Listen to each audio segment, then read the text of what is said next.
We are very glad to have Emily Liepold here. And so Emily is a postdoctoral researcher here in the astronomy department. Her research involves making careful measurements of the bulk stellar motions near the centers of the most massive galaxies in our neighborhood, and then modeling that data to learn about the ultramassive black holes at the center of these galaxies.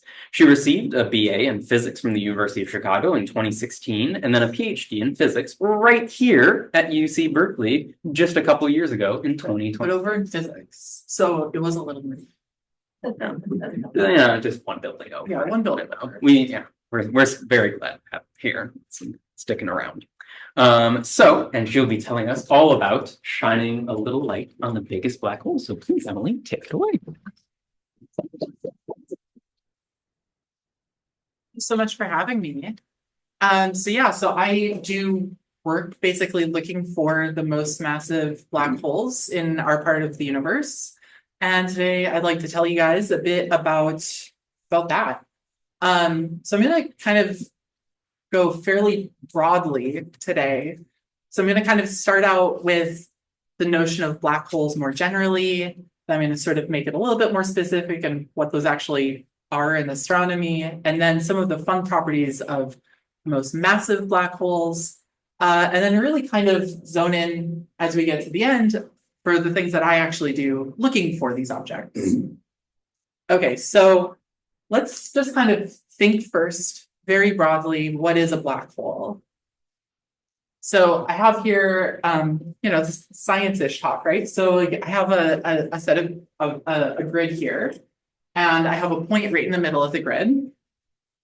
And we're going to say that the vertical axis here is marking out time. So down here, I have 2 seconds marked, then -1 second, 0 seconds, and so on.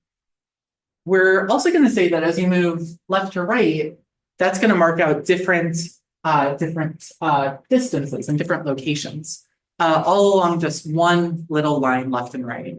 So as we move from left to right, we're going from very specifically chosen times, -2 seconds times the speed of light, -1 second times the speed of light, 0, 1 second times the speed of light, and 2 seconds. These spacings are actually pretty far apart because the speed of light is like 300,000 kilometers per second. So we have 1 second between our little points up and down, and 300,000 kilometers left and right. So it's maybe not proportional to this room. Okay, so let's play a little game here. So let's imagine that we shine a flashlight to the left side of us and to the right side.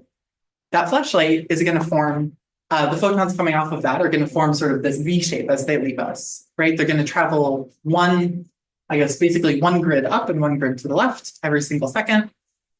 You can also play the same game and basically just look to the left and right and ask where those photons came from. So that light is also going to be traveling at basically one block per second. And we're going to wind up basically with the light that's coming by past us forming this kind of X shape in this panel. And feel free to ask questions along the way as we go. So this is, in one sense, sort of fairly straightforward, right? We've just said that light passes, in sort of a straight line here.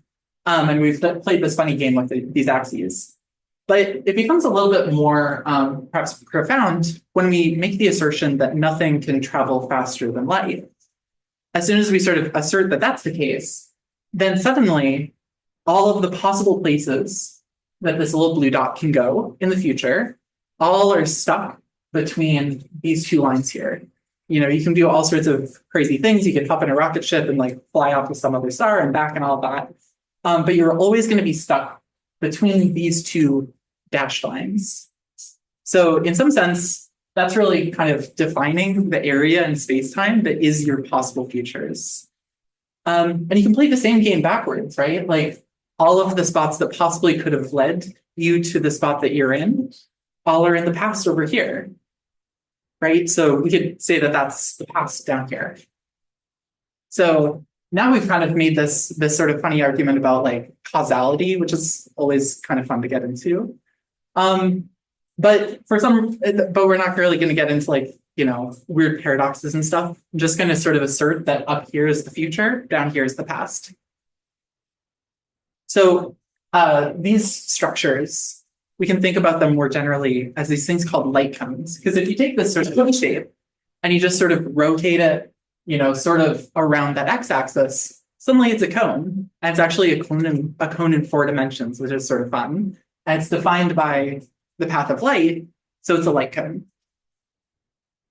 Okay, so what happens when we introduce gravity? So in general relativity, accelerations are curvatures in spacetime. And the effect of these curvatures in spacetime is that these light cones get tipped over. So, for example, if we're really far away from any objects, we have sort of flat spacetime and there's no acceleration. All of our light cones are pointed upwards, just like what I just drew out. If you have a little bit of acceleration to, say, to the right here, like say that there's like perhaps a black hole over here, you're going to have a somewhat tipped light cone. And in the case that you start having pretty extreme accelerations, these tip even further. So this is sort of the effect within that scheme. Okay, so now this is a talk about black holes. So we're going to get to black holes. So now we have the same space-time diagram that I was just showing you, but now made somewhat more complicated because this is the out of the textbook, and it always has to be more complicated than the textbook. So here we have a very massive object that's basically just moving upwards in time, right? It's not moving left and right. It's just forming a line from the bottom to the top of the page. I've also marked this little blue dot here, which we're going to say is a very unlucky individual who's going to be falling into this black hole. And as they do so, they're going to emit little pulses of light periodically as they fall. Maybe they have like a little flashlight or something, and they're like waving, trying to signal for help or something. It apparently didn't work, but oh well. What we can kind of see is, if we're following the path of light, that from that flashlight sort of pulse outwards initially, right? Like those little light cones are initially tipped somewhat towards the black hole, and as the photons are able to start escaping, they open up again. As we get closer to the black hole, then they initially are almost vertical, right? Like they're very, very, very tipped. And eventually it's able to sort of sneak away and escape, and eventually gets back to the point where it's just pointed directly upwards. Now, the really crazy thing happens when there's sufficient curvature that your light cone is able to tip by a full 45 degrees, and the outgoing light is forced to effectively just move upwards in this space. If that's the case, it doesn't really matter how hard it tries, it's still just stuck within that region. So this is really the sort of definition of an event horizon, right? We're saying that all of the possible futures for something that falls within the event horizon is stuck within the event horizon. Like what happens in the event horizon stays in the event horizon. So this is kind of an important feature, and this is really what defines a black hole. One of the ways that people often talk about this is that in some sense it sort of twists the meaning of space and time once you fall within the event horizon. And we can kind of think about that almost in sort of a sense of like inevitability, right? Like for any of us, if we go on some crazy, voyage, if we like go off to like Alpha Centauri and back, and we're in rocket ships and we do all sorts of sci-fi things, we're ultimately still inevitably going to reach tomorrow because our light cones are just still always pointed basically upwards. Now, the peculiar thing is that if you're in a black hole, you can see all of these light cones are pointed not towards a specific point in time, but a specific point in space, and that is the singularity, right at the center of it. So in that sense, your singularity, reaching that specific point in space, has become inevitable, just like for us, reaching this weekend is inevitable. Which does that mean it's hypothetically possible to like travel back in time once there's like event horizon if it's reaching tomorrow is no longer inevitable? Well, I guess like the issue is that there's not any way to, there's still not any way to like move back along the time dimension, right? That's something that we're always kind of stuck with. You can never tip your light cone such that you can sort of move backwards in the time direction. You can never go downwards on this plot, no matter how hard you try. Just to test the notion of by singularity, do you mean an honest to gosh Dirac style infinity that's arrived at in finite time that doesn't sound empirical at all? Or yes. I mean, I'm meaning that mostly in sort of the vaguest sense possible. In that there is in this picture there is we are understanding there to be some sort of centralized bit of mass right at the center that's pulling stuff in. So I mean, I guess I haven't really shown anything about like singularities proper, but like I'm sort of asserting that everything will be pulled straight towards whatever mass is causing this effect in space time. You could orbit around this. So the only points where you can actually have stable orbits, both for physical like massive objects and for light, the only spots where those stable orbits exist are actually outside of the event horizon, at least for, I think for basically every space-time that folks talk about for black holes. Could you go back to the slide with the graph of the light? Yeah. I was wondering how can you reach like the parts on the graph where x is greater than 1 times the speed of light when you say you can't travel faster than the speed How of can light? we reach these points? Yeah, like for example, when it was oriented straight, like the point over here when the x coordinate was past like the time equals 1 times c. Yeah, like a point. Are you meaning like a point that's like over here? Yeah, because the vertical like that vertical like line represents the time, right? So how do you reach? Yeah, so that's a good question. So in effect, when you start introducing this curvature, it kind of starts in a sense mixing kind of the meanings of space and time in a funny way. And you start including relativistic effects, including time dilation. So for an object that say starts right here and winds up over here, it will never be moving at a speed that an outside observer would say is beyond the speed of light. And it's just sort of this funny thing that in effect space-time is stretched in particular ways here, such that that is the case. So I guess that is to say it's sort of moving at a speed that an outside observer would say is still below the speed of light. So the markings of like the time equals 1 times c, 2 times c3, does that not like what does that mean then?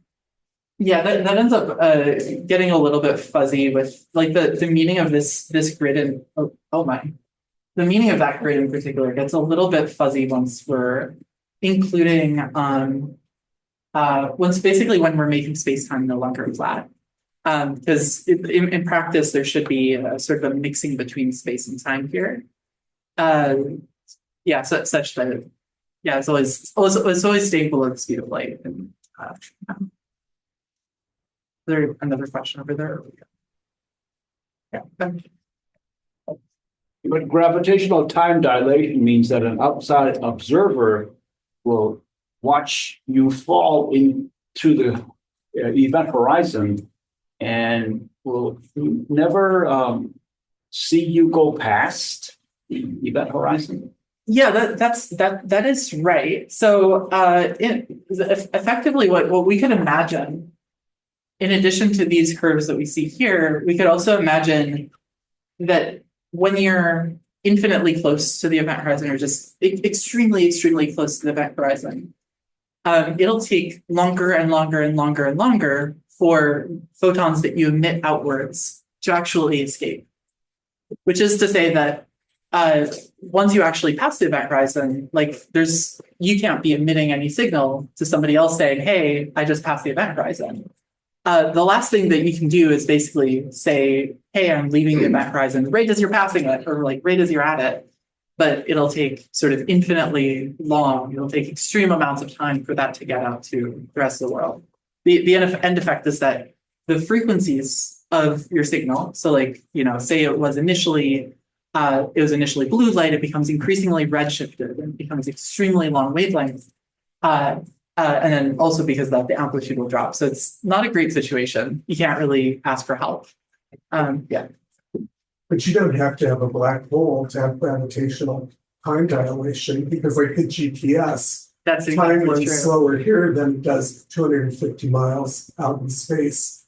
That's gravitational time dilation. That's exactly true. Like all of us are experiencing a certain amount of gravitational time dilation because we are being accelerated towards the Earth.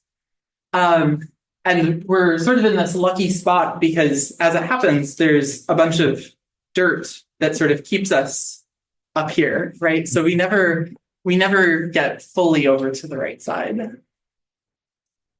One more question about the graph. So does like, are the coordinates like increasing like in like a concentric circles? Because it's the graph that you had is that 2-dimensional technically? Like Yeah, so the graph that I was showing here is it's essentially marking out for it's a little bit fuzzy in the sense that it's always marking out a specific set of basically locations according to a non-accelerating, a non-curved sort of a space. So in practice, what we might want to imagine is if we did have let's see, I'm trying to get to the right little thing.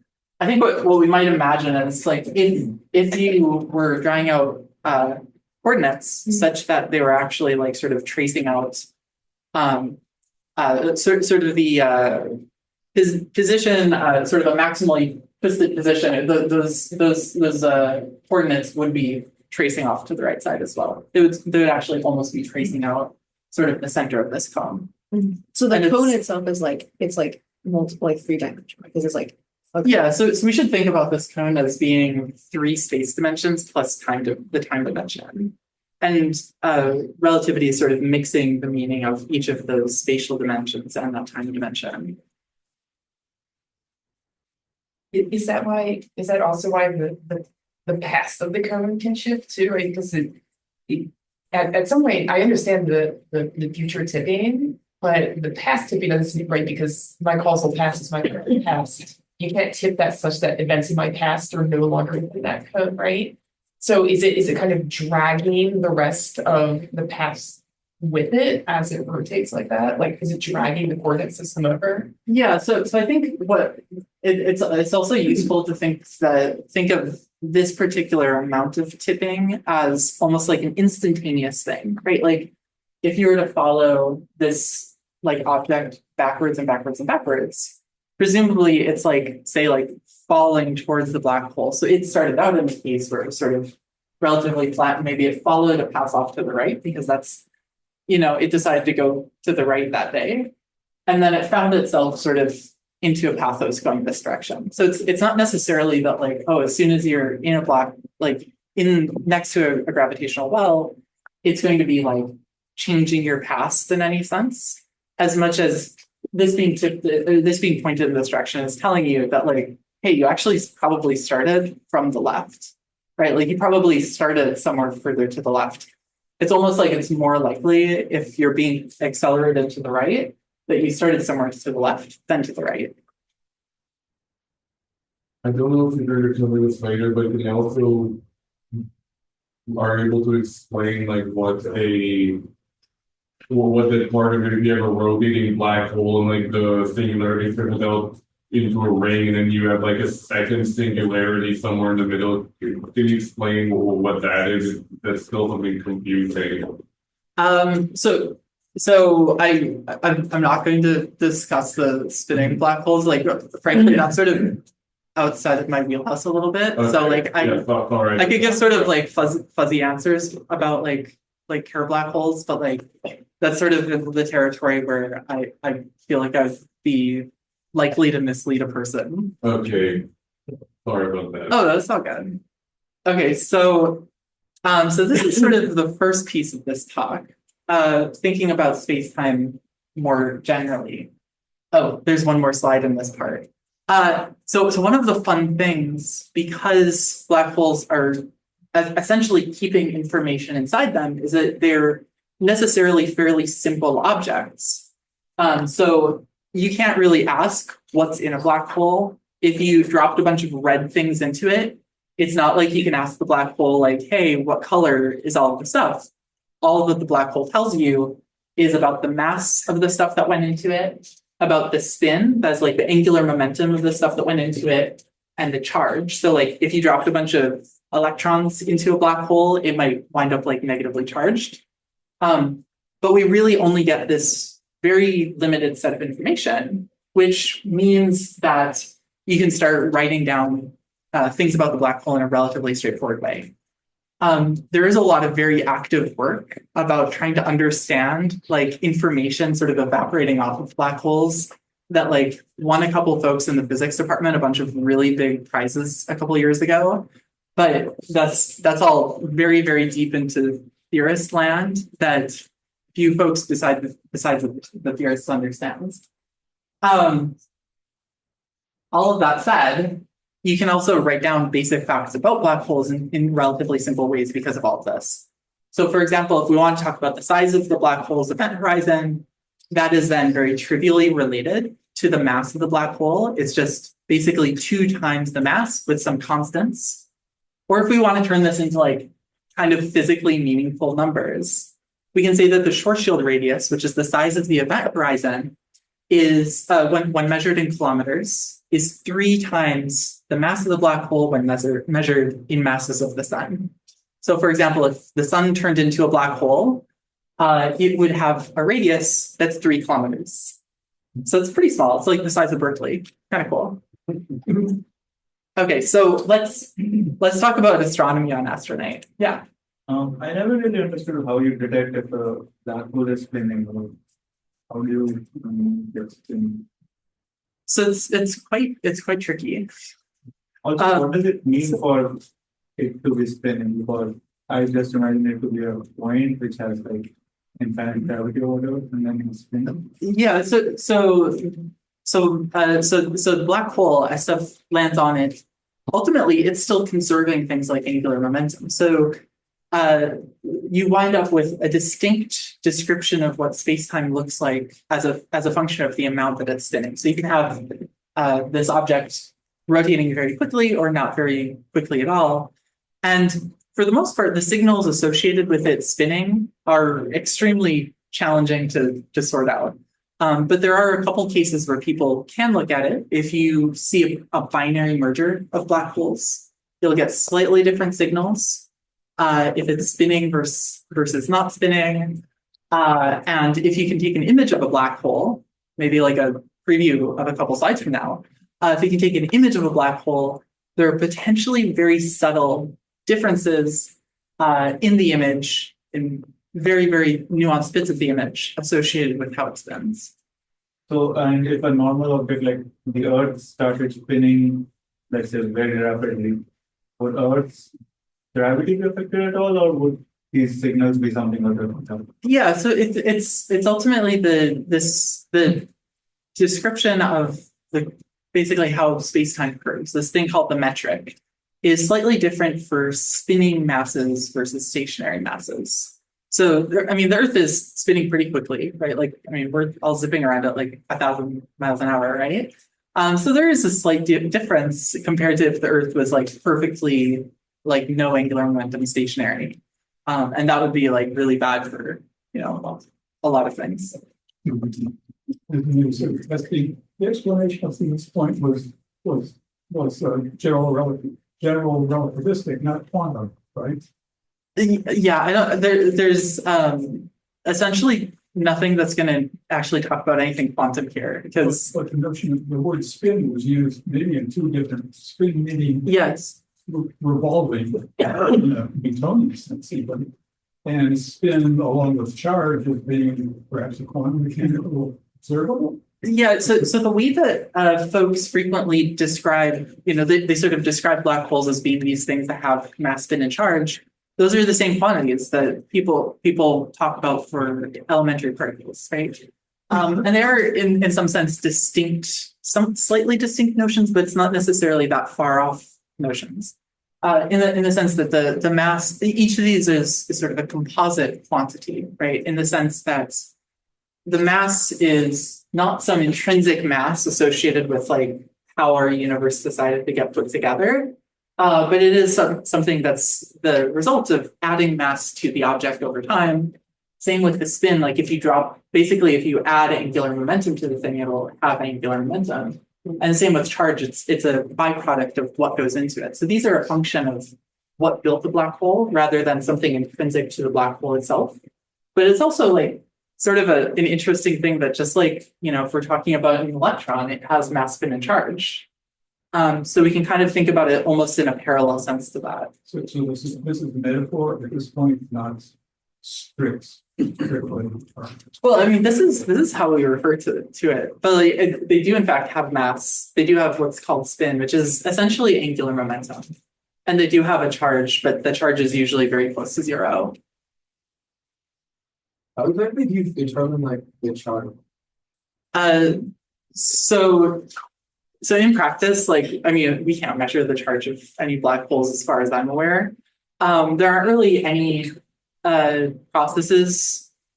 So for like a macroscopic black hole, like a stellar mass black hole or a supermassive black hole, you'd have to build up charge by dropping particles of a fixed charge onto it. Like, for example, if you had a big box of electrons and you kept dumping your electrons onto the black hole, eventually it would become a negatively charged black hole. But then you have this weird thing where it's like, oh, I have a bunch of protons hanging out in another box. And it's relatively hard to do that. There aren't really processes for charging up black holes. So essentially the charge is zero, but if you start writing down like what space-time looks like, there is flexibility to have a charge. Okay, so I'm gonna hop onto the second part of the talk, which is getting into astronomy. So in astronomy, there are three types of black holes that we care about that are separated basically by their mass scales. So over here, we have so-called stellar mass black holes. In the intermediate area, we have intermediate mass black holes. And in the supermassive end of things, we have supermassive black holes. So they're very creatively named. As it happens, there have been essentially no observations of intermediate mass black holes. Every once in a while, candidate objects come up, but we don't really know anything about these objects. We don't really know much about their populations because we haven't really seen them. For these other two, we have seen good numbers of them, so we can talk about them. So stellar mass black holes are, I think, the ones that most people are relatively familiar with. They're sort of the usual story where you have like a really massive star, that star burns through the energy that it has. It crunches down, it keeps going through various evolutions, and eventually it maybe winds up as a black hole if gravity wins over all other forces. This is not the case for all stars, just relatively massive stars. It's also only produces relatively small objects compared to supermassive black holes. These can be up to, say, about 100 times the mass of the sun, whereas supermassive black holes are at least 1 million or so. Like the smallest ones that we know about are on the order of millions of times the mass of the sun. Stellar mass black holes, also because they exist essentially wherever you're finding stars, are distributed throughout the entire galaxy and are in essentially every galaxy we know about. Whereas supermassive black holes are essentially only found at the centers of galaxies, and they really want to sort of find the bottom of the potential well for a galaxy. So they really like to hang out there. What's AGN? I'll get to that in a second. Yeah. If an intermediate mass black hole has not been observed, how do you know it's there? Well, so some things would make a lot more sense if they're there. So we really hope that they're there because that would explain a lot of things. And there are more indications year by year that they would be there. In short, they're for various reasons they would be very hard to observe, which complicates things. What makes them so hard to observe? So for supermassive black holes, the challenge, basically the ability to observe them gets easier and easier and easier as it gets larger and larger and larger, because the signal that they produce on stars around them, on the size of the AGN, which I'll get to in a little bit, gets basically stronger and stronger and stronger. As you get down to things that would be like intermediate mass black holes, it's like, oh, are they actually going to be at the centers of galaxies? That's a bit fuzzier. Like every once in a while, we see something further out into a galaxy that looks like, hey, maybe this is an intermediate mass black hole. But it's really hard to do systematic searches for them is part of it. And even if we did, the signal we'd expect for them is a lot weaker than supermassive black holes. So these stellar mass black holes are now, they can be detected through gravitational waves when they merge with each other. They can be sort of detected by having impacts on binaries, like if there's a star that's orbiting the black hole and the black hole rips off some of the atmosphere of the star, that'll get really bright for a little bit and you can see what's happening with it. And like in some cases, you can do microlensing to detect them where the black hole passes in front of a star and it makes the star very bright because of gravitational lensing.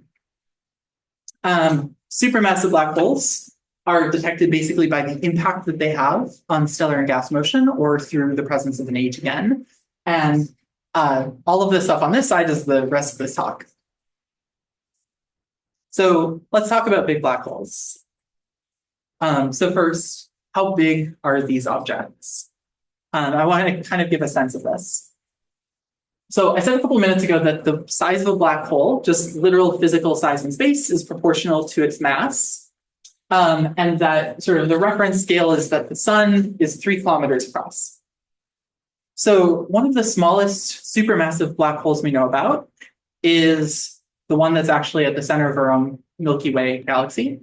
It's very possible we wouldn't know about it unless it was like our neighbor. It's about 4 million times the mass of the sun, which is enormously massive.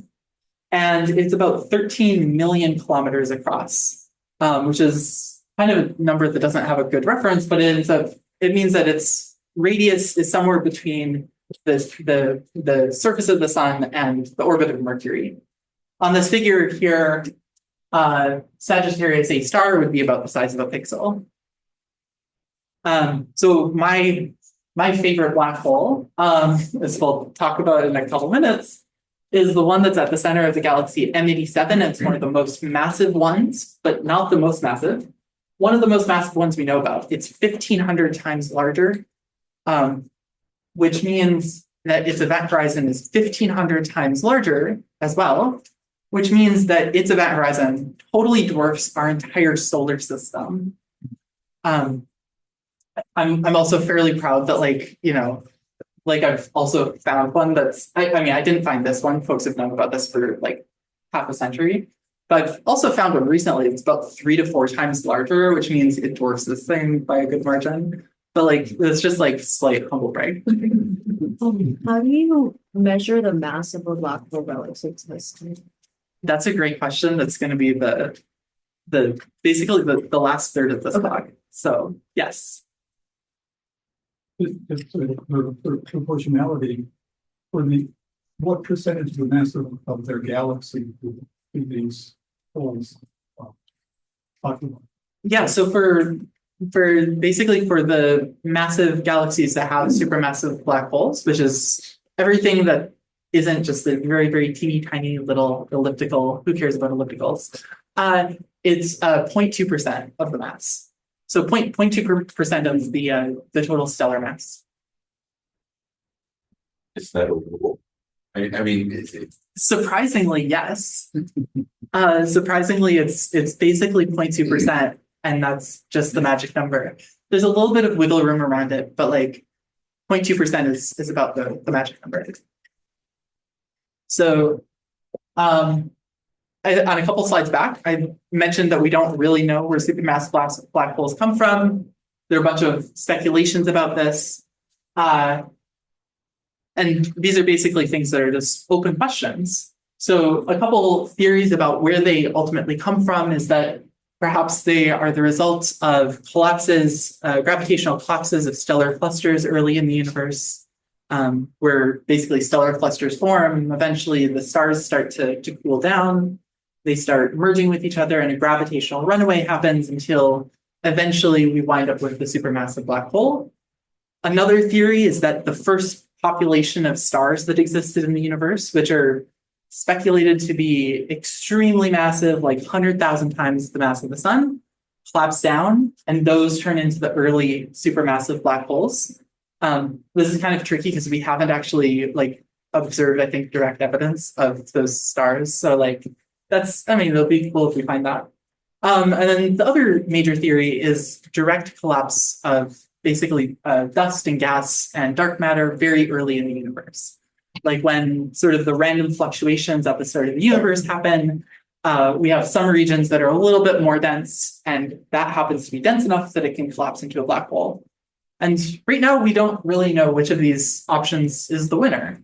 But thankfully, there's a really expensive telescope that was launched a few years ago, and it focuses on relatively long wavelength items out in the infrared, which means it should be able to start seeing some of the distinguishing features between these different mechanisms. So hopefully, maybe in a decade, we have an answer to this question, but who knows for now? Does every galaxy necessarily have to have a supermassive black hole in it? So essentially, every relatively massive galaxy has a supermassive black hole or has a black hole at the center of it. Once you start getting sufficiently small, I think that it gets a little bit nebulous of what you want to define as a galaxy. Yeah. I think it's sort of I think eventually kind of get into this definition between a town and a village and a city, right? It's we could say every city has, I don't know what something every city has, but eventually you get down to very, very small collections of people, and it's oh, is this a town or a city? But we think every city has a supermassive black hole. Every galaxy, every massive galaxy has a supermassive black hole. Okay, so we don't know where they come from, but we do know we don't know where they come from, but we know where they grow.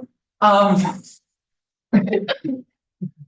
we know that they accrete, which is to say that there's an accretion disk of the gas and dust around the black hole. It's spinning extremely quickly. As I'm going to show in a little bit, it tends to emit very bright light in some cases, and this allows for continuous slow growth over the course of billions of years.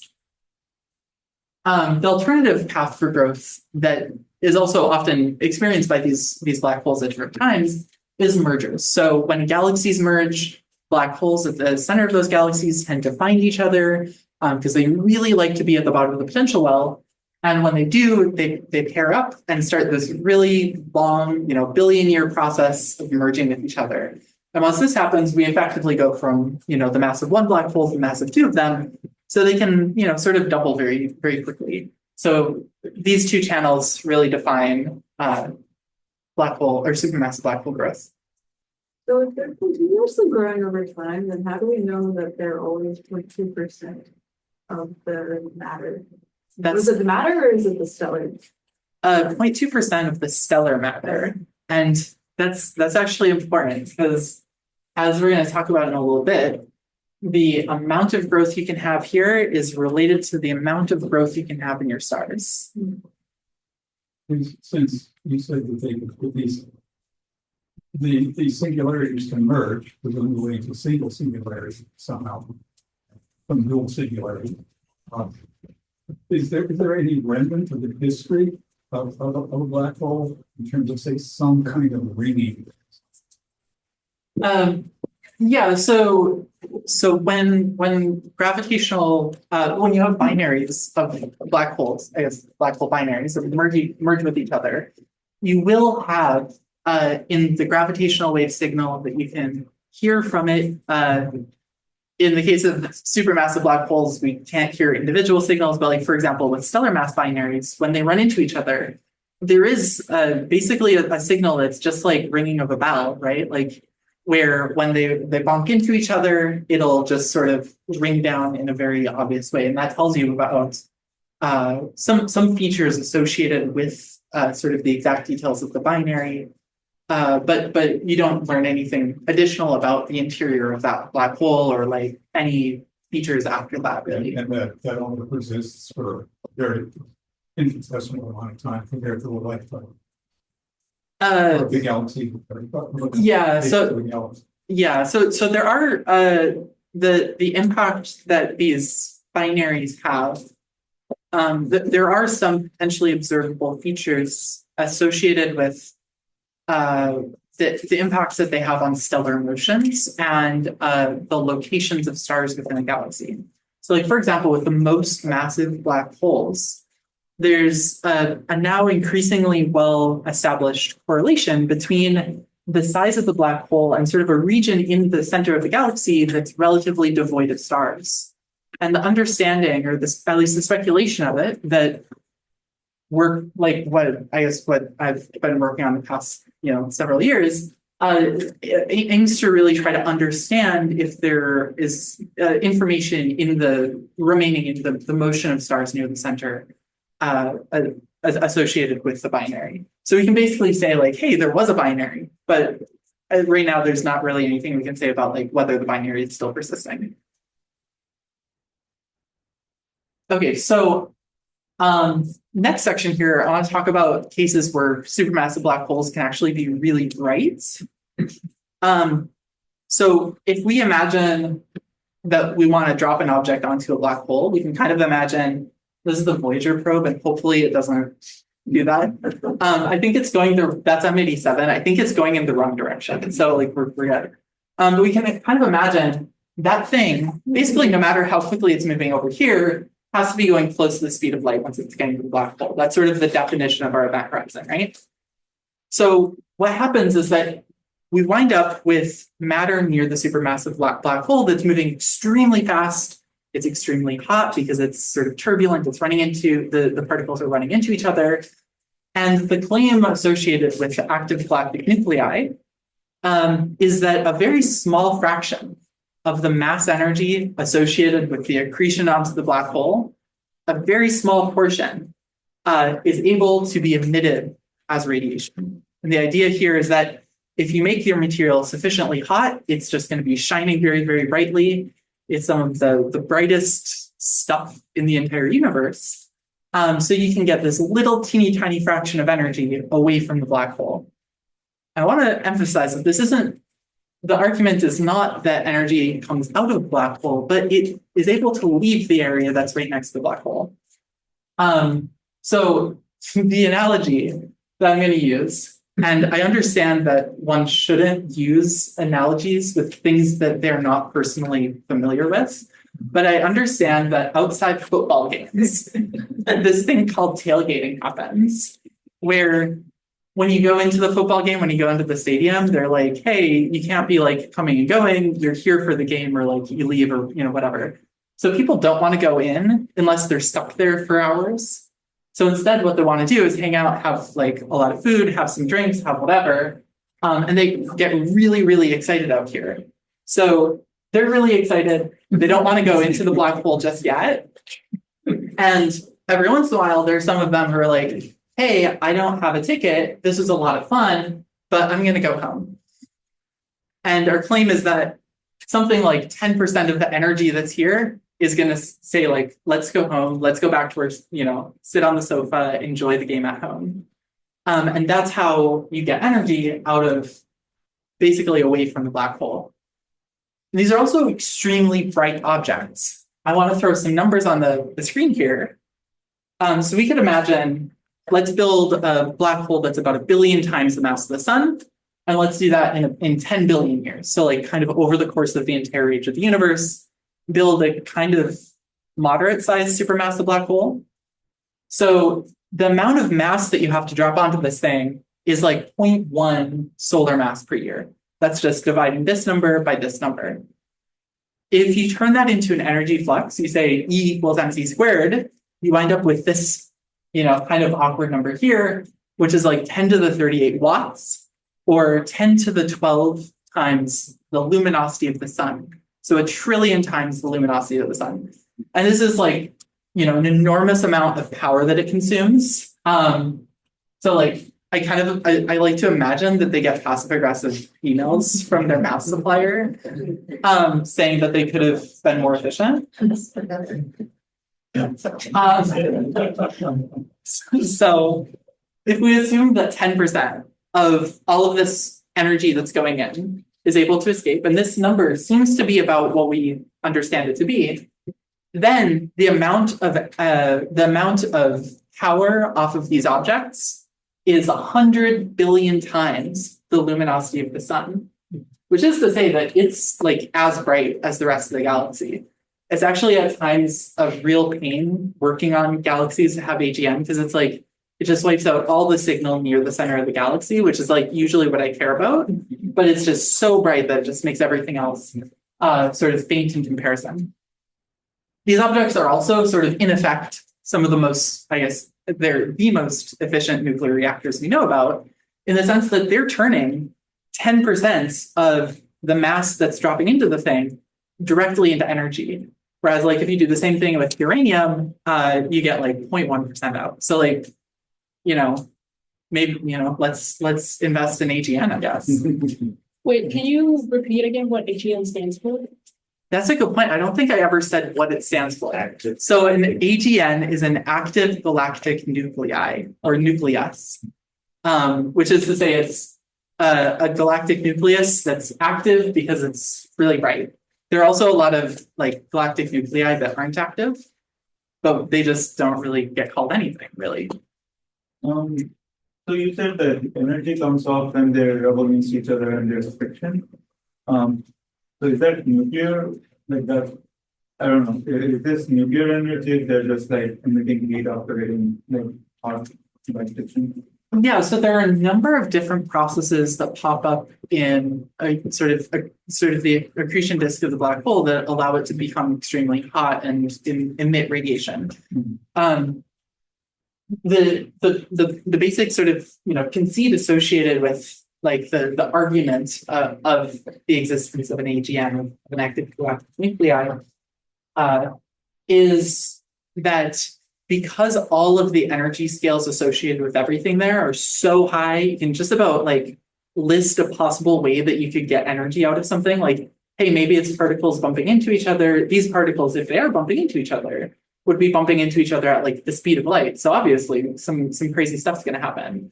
All of the sort of fluid dynamics associated with the gas components of accretion disks are doing basically the most extreme gas things that you can imagine. So basically, like, there's so many different ways that energy can be coming off of it. And for the most part, we just care, hey, is energy coming off of it or not? How are AGNs related to quasars? Are they the same or? Yeah, so they're basically the same. Like, I think sometimes people sort of split hairs about what one is and the other, but essentially, like, folks initially started seeing like, oh, hey, there are these things in the sky that kind of look like stars. They're quasi-stellar. And then folks started realizing, oh, these quasi-stellar things are actually at the center of the galaxies. So they're actually nuclei of galaxies, and they're active. They're active galactic nuclei. At these power densities, what these shows the photon densities must be very high. Are you confident that there aren't any strange nonlinearities going on amongst those massive photons of extremely high densities? Photon gas and stuff? Yeah, I mean, I know that things get complicated if you're in sort of the higher ends of these things. I imagine there are odd non-linearities that pop up. For the most part, AGN get really messy. things get very messy once you get to such high energy scales. So I think the answer would be probably. Okay, so I mentioned this 0.2% a couple moments ago, and something that's really cool with supermassive black holes is that they co-evolve with their galaxies because there are these really powerful engines right at the center. And the basic procedure here is that if you have too much stuff that's accreting onto the black hole tends to push back by making that AGN a little bit stronger. If it pushes back, it knocks stuff out of the galaxy. If it's knocking stuff out of the galaxy, there's less stuff to accrete back onto it, so it gets weaker. So it's sort of this self-regulating thing, which allows for you to basically set the amount of growth in the stellar component of the galaxy based on the amount of growth that there is in the black hole. And this turns out to be a really important thing because it basically, causes coevolution. These objects at very, very different scales know about each other and grow together. An important consequence of this is that if you start asking questions about the objects inside these, start asking questions about these objects, about the black hole or the galaxy they live in, there are a number of correlations that emerge. So, like, for example, here I have essentially the stellar mass of the galaxy. On the vertical axis, I have the black hole mass. And this, of course, doesn't have data on it. But what we see is that as you raise the mass of the stellar component, the mass of the black hole component goes up right alongside it. And the slope here is 0.2%. And this actually holds over about a factor of, I think, 10,000 or 100,000 in black hole mass. So it's a really well-established relation that tells us and ultimately puts constraints on how these evolution processes happen. Okay, so yes. Is there like a correlation between the size of a particular black hole and whether or not it's like spinning black hole? Or I think it's not clear that we have. I think we don't know enough about like the actual populations of spinning black holes, I think, to have concrete one way or the other. I don't think that our hint is our knowledge at the moment is that very massive black holes are maximally spinning or spinning extremely quickly. But I think there are very, very few supermassive black holes where we actually have knowledge of the spin. Okay, so we move on to big black holes being binaries. So as I had said, supermassive black holes will tend to find each other when galaxies merge with each other. And as they find each other, they start orbiting each other. And as they do that, they emit what are called gravitational waves. And the idea of a gravitational wave is that just like, say charged particles moving around causes emission of light, large gravitational particles moving around each other causes emission of these waves that we can't really see. What these do is, I also want to point out, this is a very sped up picture.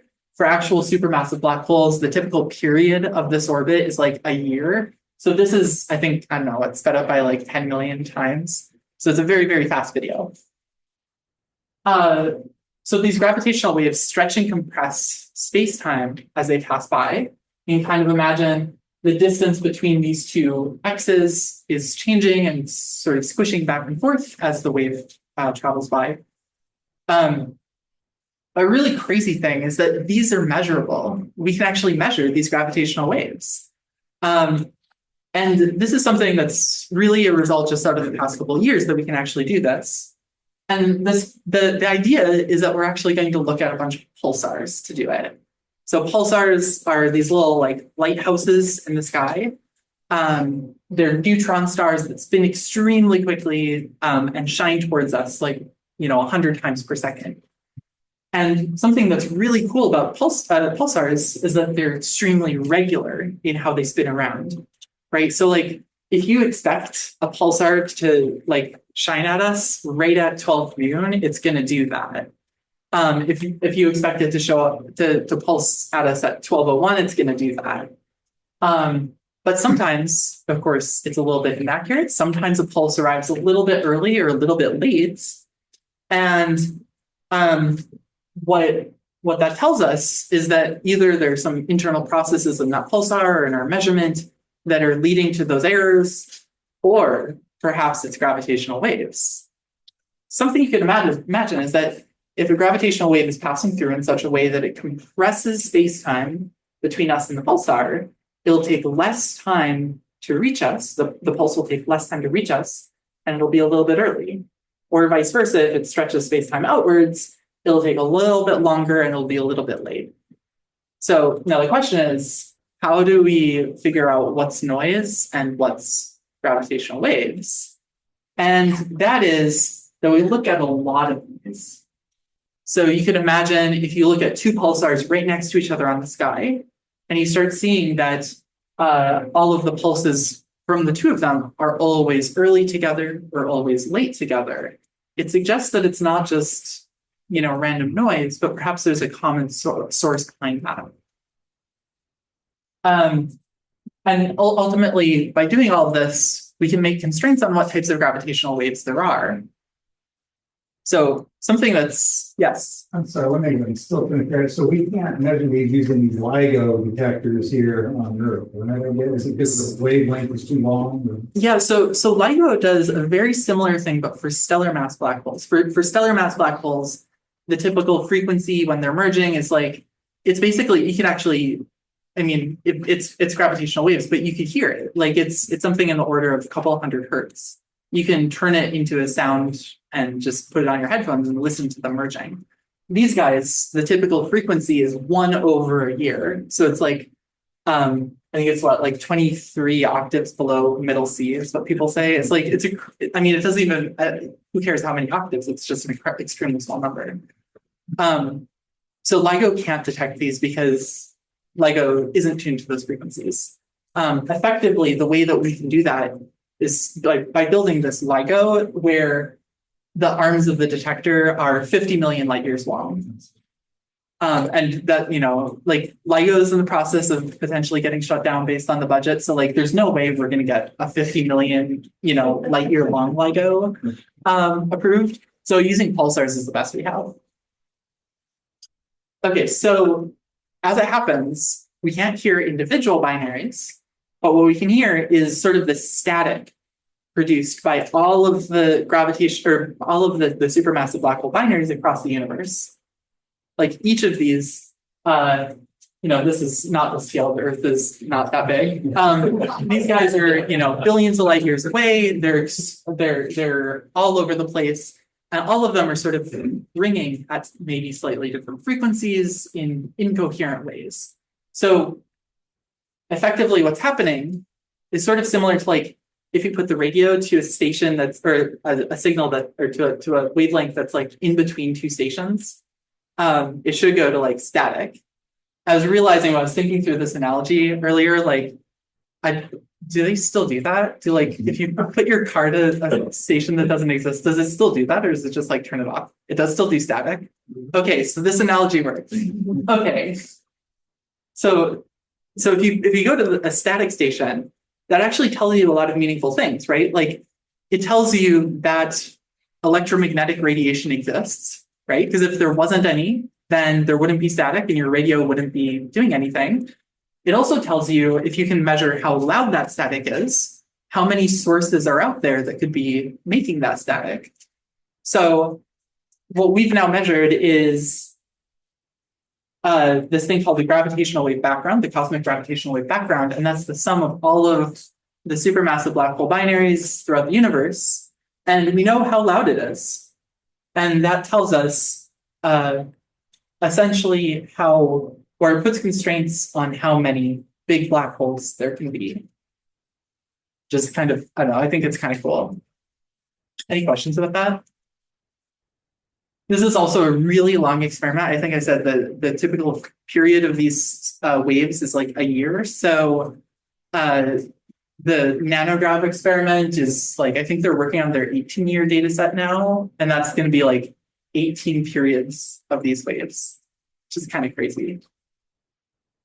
Okay, so let's get on to the last little bit that I think this talk round a little bit longer than I was intending. So we'll kind of like zip through it a little bit, but like also feel free to ask plenty of questions because I kind of spent like a PhD on this. So like again, I guess I know about it. So I would argue that really big black holes are intriguing objects for all of the reasons I've kind of just talked about.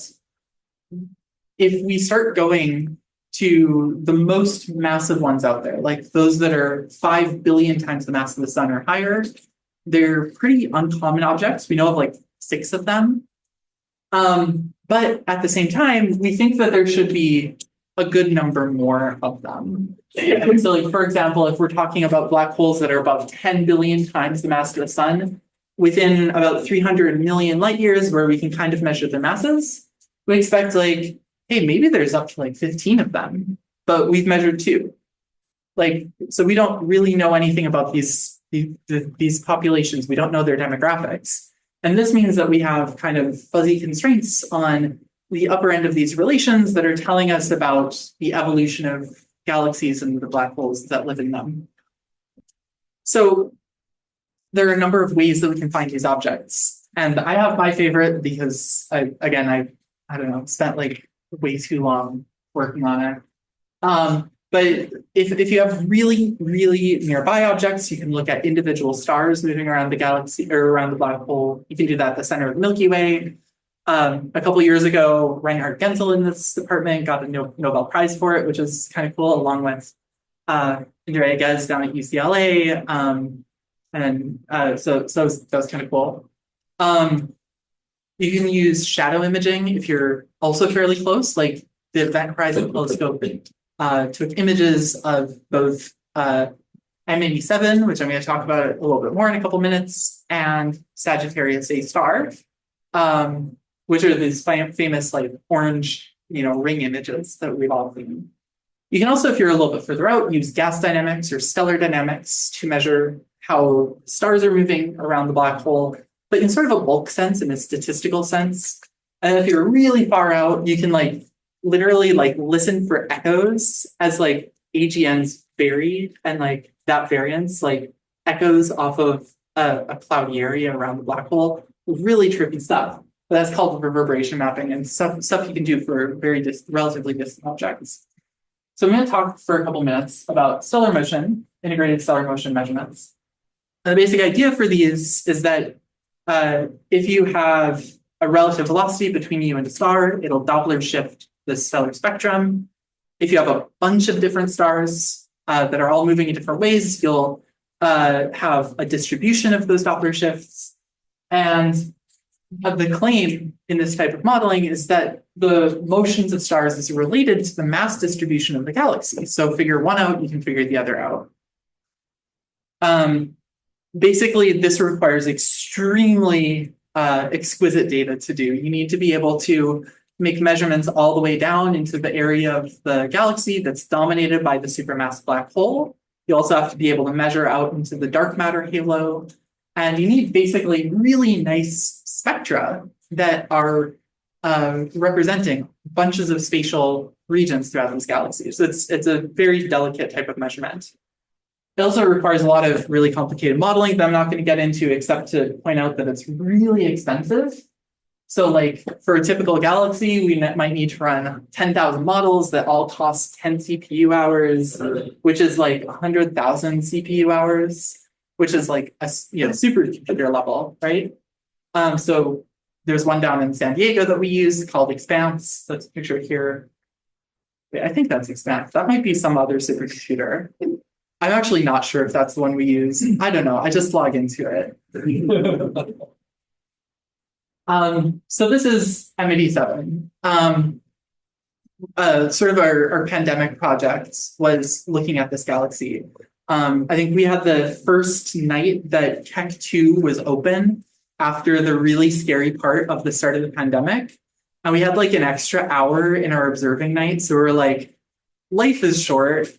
All of our targets are not yet, above the horizon yet. we're just going to look at M87 for like an hour and really, be in awe of this beautiful galaxy. And then that turned into like a 4-year long project, and it's still working on it somehow. Science is weird.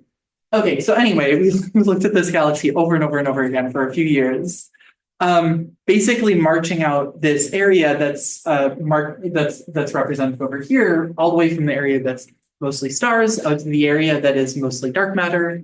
Sort of the resolution scale that we have here is on the order of like an arcsecond, which is equivalent to about 3 inches at 10 miles across. So imagine like looking at the Salesforce Tower and like seeing a 3-inch long object there.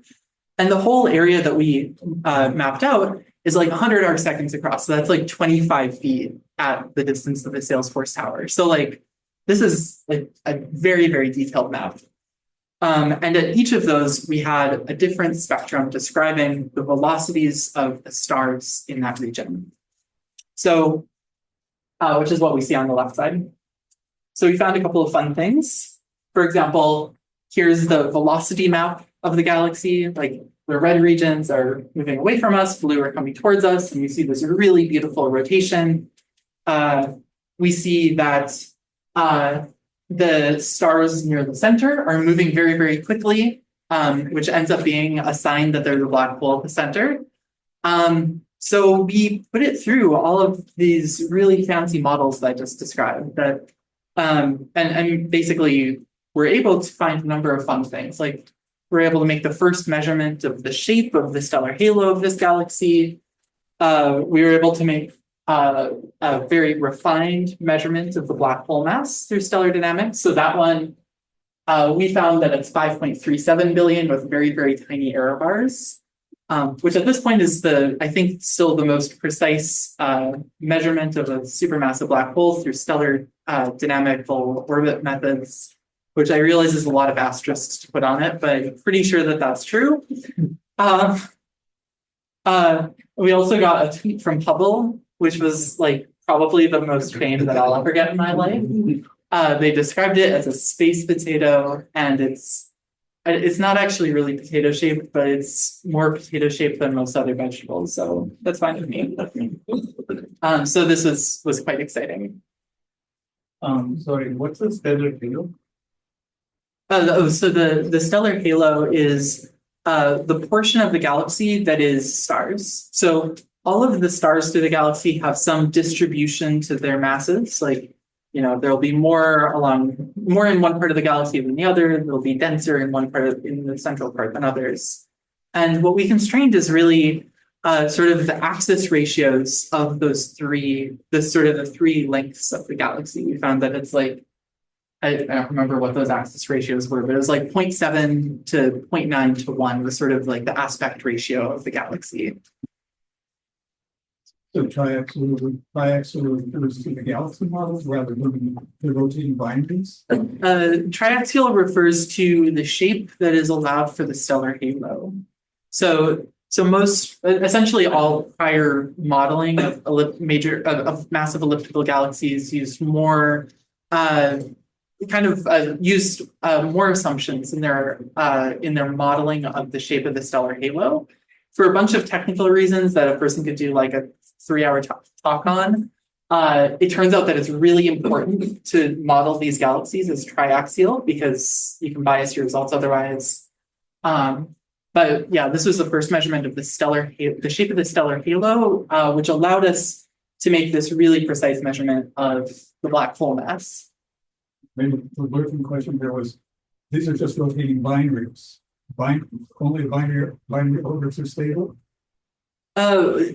Yeah, but so here we actually don't have, so here for M87, we actually know that it's not a binary because we've taken a picture of it. Well, like friends have taken a picture of it. I haven't personally taken a picture of it, but folks have taken a picture of it. And you can see that there's one object there that has roughly this mass. So it's probably not a binary.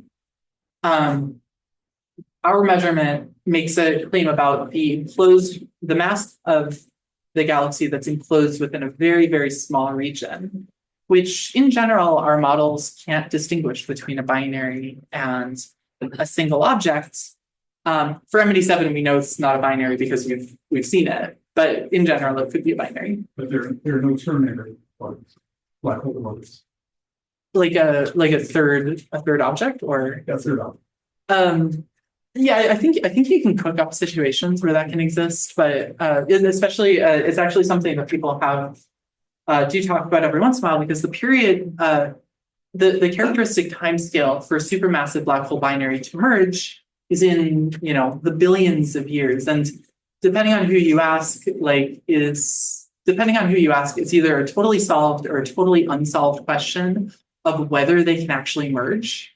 And I know, I think it's solved, but like, you know, but if one of the claims would be that if it's an extremely long process for them to merge, if there are additional galaxy mergers, you could wind up with multiple black holes at the center, beyond 2, beyond 3.